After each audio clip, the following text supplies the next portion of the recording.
When my client first moved to Silicon Valley, they had $2.5 million and time on their side. But they hesitated, analyzed, waited, second-guessed. 6 months later, the same home we toured was up $1 million. If you're new to this market, pay attention. I'm sharing 7 essential steps to help you buy smart and stay ahead of Silicon Valley prices. If we're meeting for the first time, I'm Tracy, and I've been selling here in Silicon Valley for more than 20 years. Welcome to Tracy Pina Real Estate, where I share my hard-won real estate knowledge that no other agent is willing to share. I work primarily with tech-savvy buyers in the $1.2 to $5 million price range, and I've seen these exact mistakes cost people hundreds of thousands of dollars. Consider this video your roadmap, whether you're a new client on my email list or you've just found this on YouTube while researching your next move. Let's break it down. Step 1, don't even look at houses seriously until your financing is fully dialed in. In Silicon Valley, 95% of the time, winning offers are written clean, and that means no loan contingency, no appraisal contingency, and definitely no inspection contingency. To safely do that, I, as your agent, will need a full approval with a trusted, reputable lender. And when I say full approval, that means all your documents have already been submitted to underwriting. It does not mean a simple pre-qualification by your credit union or a letter from Rocket Mortgage. Ideally, a lender I work with, so I know you're getting the absolute best rate, best terms, and best service possible. Think of it this way. If you're building at Apple or Google, you'd never ship a build that hasn't been hammered by tests and real-world scenarios, right? Buying a home here should be treated the same exact way. Step 2, be ready to go. And here's what that actually means in this market. We need real proof of funds, meaning bank or investment account statements. It could be multiple documents from multiple accounts. It can be retirement savings accounts. It can even be stock holdings. As a listing agent, what I am looking for is proof that you will actually be able to produce the down payment when the time comes. So when I'm representing a buyer, I of course need this so we can win you the home that you want. As a side note, screenshots are a no-go. Paragraph 6A of the California Purchase Agreement states written verification of buyer's down payment and closing costs. To me, a screenshot can be easily tampered with, so it's a no-go in my book. I explicitly state in my offer instructions when I'm the listing agent, no screenshots accepted. And it's shocking to me how many times I receive them. I interpret that as, I didn't read your instructions. I'm not working that hard. I don't have a vested interest in this deal going through.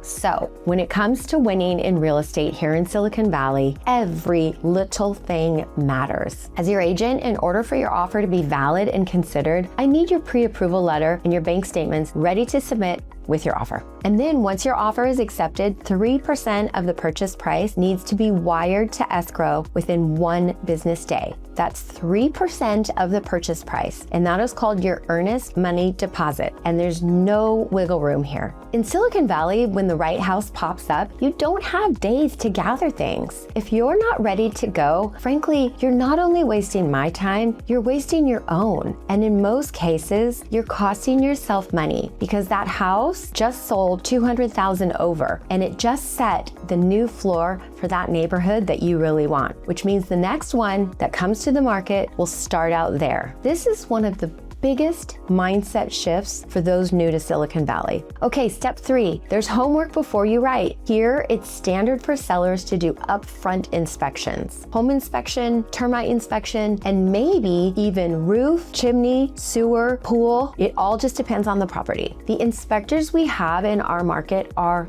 excellent. They're licensed, certified, and insured. Their business is on the line with every job they do. So they're not writing reports just to make sellers happy. You can trust the data. I've been doing this for over 20 years now, and most of the time, I am personally familiar with the inspector. We'll review all the disclosures together. I provide input on what is common, unusual, alarming, and anything that is in the heck no walk away category, I definitely let you know. But you need to read them yourself too. One thing to know, every home here in California has termites. If you find a home that does not, then consider yourself lucky and know that one day they'll be there. I have a video that breaks down a termite report. I'll drop the link in the notes. By the time we write your offer, you should feel like I'm making a fast decision, but not a blind one. Step 4, have a decision framework before you fall in love with the house. The number one mistake I see, smart, analytical buyers who move too slow. They want one more day to think, one more open house to compare, and they're just too busy with work right now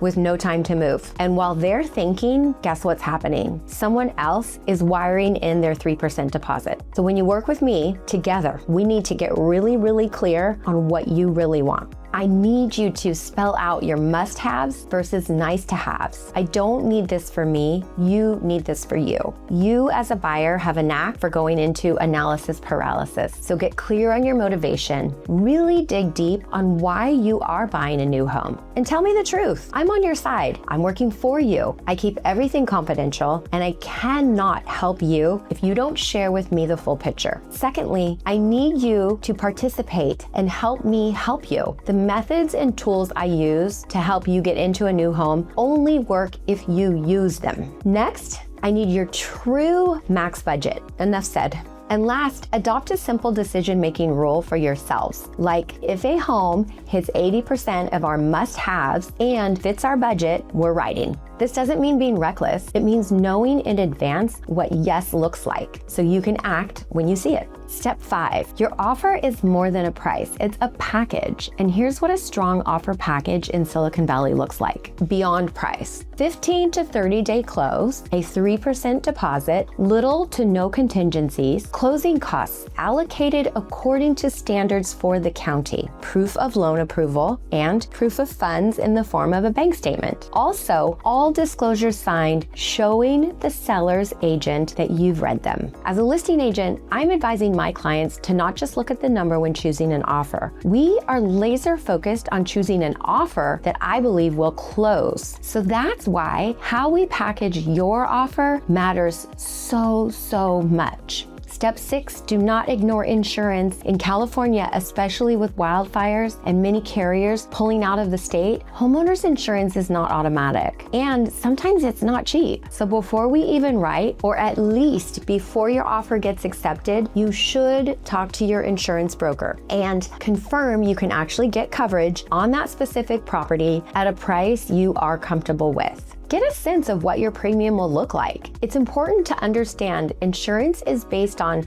not just the property, but also on you.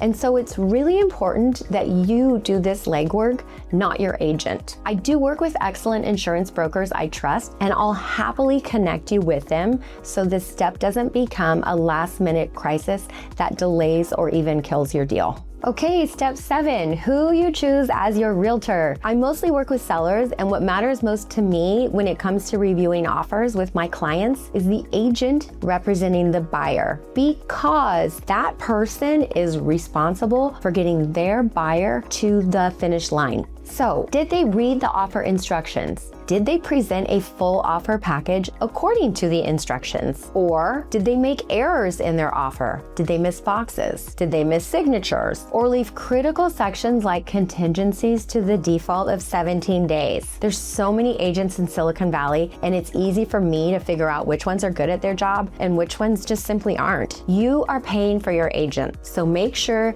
you have one that is worth every penny. Otherwise, you'll be shopping and writing offers way too long. A good agent will always get you into contract in a reasonable amount of time. When I work with a buyer, my goal is always the same. Either you get your offer accepted or you get a counter so that it's yours to walk away from. And by the way, you should always expect an answer that evening or the next morning. Nothing is slow here. So those are my 7 best pieces of advice for buying a home here in Silicon Valley. Get fully approved, have your cash and documents ready, read the seller provided disclosures, build a clear decision framework, submit a clean, competitive offer package, line up insurance early, leverage the right agent and lender. If we're already working together, this is exactly how we'll approach your purchase, and I'll be with you every step of the way. If we haven't met yet and you're planning to move to Silicon Valley, you can reach me at tracypina.com or drop a comment if you're watching this on social. And I'll see you next time.